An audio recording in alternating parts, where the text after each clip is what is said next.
Fala galera, tudo certo? Hoje nós vamos conhecer mais uma placa-mãe voltada para os novos CPUs Ryzen que foram lançados esse ano, além, é claro, das APUs e CPUs Atrium para a plataforma M4. Essa aqui é a placa-mãe, a B350M Game 3, que está hoje classificada como a melhor micro TX com chipset intermediário B350 dentro do atual line-up da Gigabyte, ficando atrás ali apenas da B350 Game 3, que é a versão ATX dela. Essa aqui é uma placa que não é exatamente a mais simples que nós temos disponível no mercado, mas é uma placa para quem quer ter um desempenho um pouco acima do convencional. Ela tem, por exemplo, slot M2, algumas placas mais simples não tem. Ela tem mais portas USB, tem dissipador no VRM que ajuda na questão aí do overclock. Inclusive eu vou fazer overclock nesse vídeo. É uma dúvida que muitas pessoas têm acerca do overclock no CPU com placas mais fracas e overclock nas memórias também, ok? Vamos conferir então o review e os testes de desempenho dessa placa agora aqui no canal Paper IO Hardware.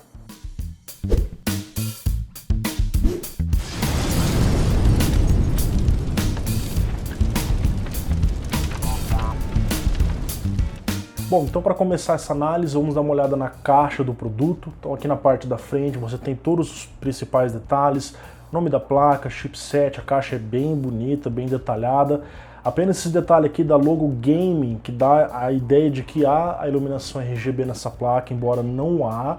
Existe o RGB apenas na placa Game 3 ATX, que está custando aí mais ou menos uns R$120 a mais que o modelo Micro ATX, ok? Na parte de trás da caixa você tem os principais highlights, os destaques da placa, como por exemplo o USB 3.1 e o slot M2 nativos aí do chipset, nativos da plataforma, tá? Isso com certeza foi uma grande melhoria em relação à geração passada, a plataforma a M3. Os acessórios são bem simples, acompanha apenas o básico, DVD, manual, 4 cabos SATA, espelho traseiro e um adesivo Gigabyte Game. Então, como vocês estão vendo, a placa Micro ATX, quadradinha, 24,4 cm por 24,4, PCB escuro com alguns detalhes em branco que traz um realce e os detalhes em vermelho que realça essa ideia de game, né? A Gigabyte dá um destaque legal, a placa fica um pouco mais bonita, apesar de ser uma placa extremamente simples, ok? O socket é o AM4, que é um pouco parecido com a M3, dá até para você confundir, embora o socket tenha mais pinos. Ele usa os mesmos brackets para coolers. E tem uma questão importante, que é sempre importante frisar nos reviews de placas-mãe AM4. Se o seu cooler compatível com a M3+, usar os suportes originais que vem na placa-mãe, você só encaixa e pronto, então o cooler também é compatível com a placa-mãe M4. Já se o seu cooler precisa que você remova esse backplate padrão, remova que esses brackets instale o backplate por baixo, faça ali a fixação com arruelas e aí fixe o cooler, então é necessário que você verifique com o fabricante do cooler se há um novo suporte para que você consiga utilizar o cooler que você usava antes na placa-mãe AM4. É muito importante que você fique atento a esse detalhe. VRM, galera, são 7 fases com capacitores sólidos. Uma parte deles aqui tem um dissipador em cima dos MOSFETs, o que ajuda a manter a temperatura bacana. Inclusive eu fiz teste de overclock, conforme eu falei para vocês. Eu coloquei o Ryzen 1500X a 3.9 GHz com 1.39 volts para ver se a placa realmente aguentaria fazer. E sim, aguentou perfeitamente, eu consegui estabilizar o CPU, não houve problemas de desempenho. Inclusive não foi difícil fazer o overclock, apenas aumentei o clock, aumentei um pouquinho a tensão e funcionou perfeitamente. Nesse momento eu percebi que o dissipador do VRM ficou um pouquinho quente, o que é natural, afinal está havendo essa troca de calor entre MOSFET e dissipador. Inclusive, se você pretende fazer overclock no seu CPU em algum momento, então é importante que você compre placas com dissipadores no VRM com uma quantidade e qualidade das fases também decente, até porque os CPUs Ryzen são desbloqueados para overclock e quando você faz overclock no seu CPU há um ganho expressivo aí de performance em vários cenários, então fica aí a dica para vocês, ok? Slots de memória são 4, aqui há o suporte de até 64 GB de memória, DDR4 obviamente, né? No modo Dual Channel E a frequência oficial da placa é 2667, que é a frequência oficial dos CPUs Ryzen, mas é informado na página da Gigabyte que em overclock é possível colocar as memórias em até 3200 MHz. Eu fui testar isso na prática para ver se realmente aguentava. E sim, também consegui colocar, mesmo com o CPU também em overclock, coloquei as memórias a 3200 MHz CL16. Vocês estão vendo aí na tela o resultado que eu consegui. Detalhe importante, pessoal, antes de fazer o overclock na memória, eu atualizei a BIOS. A BIOS dessa placa era uma BIOS antiga, porque essa placa foi fabricada há um certo tempo, estava na versão F2 com a GESA antigo. A BIOS F5 atual hoje estava com a GESA 1.06a. Então, se você vai fazer o overclock, se você quer estabilidade no seu sistema, atualizem a BIOS. É muito importante que você faça esse passo, ok? Opções de conectividade e armazenamento. Na parte de baixo da placa-mãe você vai ter um header USB 3.0 para você ligar aí no seu gabinete, ter até duas saídas 3.0. E você tem também aqui duas portas USB 2.0, tanto para você ligar na parte frontal do seu gabinete ou para ligar alguns componentes que precisem de portas USB, como alguns coolers, por exemplo. Nós temos 6 portas SATA 6 GB que suportam o modo RAID 0, RAID 1 e RAID 10, tá? E você tem como uma opção de conectividade de alta performance um slot M2 que opera no modo SATA e no modo PCI Express 3.0 X4 com a largura de banda máxima teórica de 32 gigabits por segundo. Mas também não adianta eu ficar apenas na teoria. Eu fiz um teste com SSD de altíssima performance, um Samsung 960 EVO de 500 GB, que tem aí uma taxa de transferência absurdamente alta, para ver se ocorria algum tipo de gargalo com essa placa-mãe, e ele conseguiu entregar próximo dos 3.200 MB por segundo de leitura sequencial e próximo dos 1.700 MB por segundo de escrita sequencial, que é bem perto do seu limite rotulado. Então não houve nenhum tipo de gargalo ao utilizar paralelamente um SSD M2 e um SSD SATA, ok?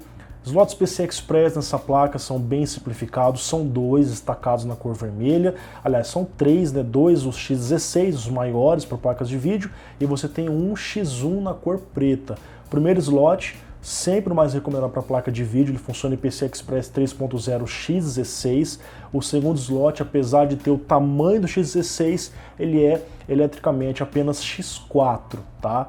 É um slot indicado para você usar aqueles SSDs PCI Express, como o HyperX Predator, que você pode colocar aqui direto no PCI, caso a sua placa-mãe não tenha um M2, por exemplo, embora hoje todas as placas, até as mais simplesinhas, as de entrada, aí, estão chegando com o slot M2, como por exemplo essa aqui, que na verdade não é meio de entrada, é mais uma intermediária, né? E enfim, e o slot X1 você pode usar alguma placa de áudio, caso seja do seu interesse, ok? E a Gigabyte informa que há o suporte para Crossfire nessa plataforma.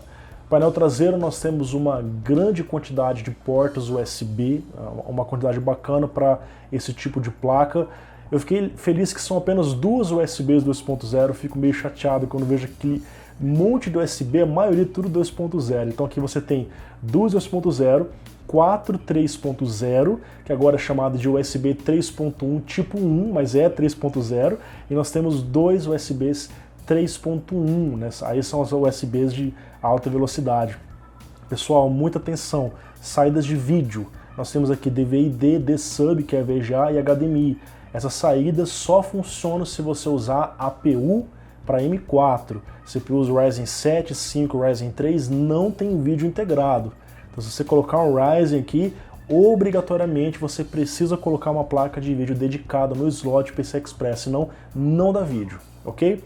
Então, continuando aqui, nós vamos ter a conexão PS2 para mouse e teclado, você vai ter a porta de rede gigabit e a conexão de áudio, que inclusive está numa trilha separada, assim como a gente já vem aí há várias gerações, que a Gigabyte afirma que há uma separação entre a área de áudio e o restante do PCB para minimizar os efeitos de interferência eletromagnética, e nessa área há um LED ali, uma iluminação por baixo na cor vermelha que dá um destaque legal no seu gabinete quando a placa é instalada. Bom pessoal, essa placa já esteve entre as opções mais baratas de placas B350, entre todas elas Tá? Essa placa, eu lembro de ter visto ela por menos de R$500, hoje ela está um pouquinho acima, R$549, e tem outras opções da própria Gigabyte um pouco mais baratas, no entanto com menos recursos.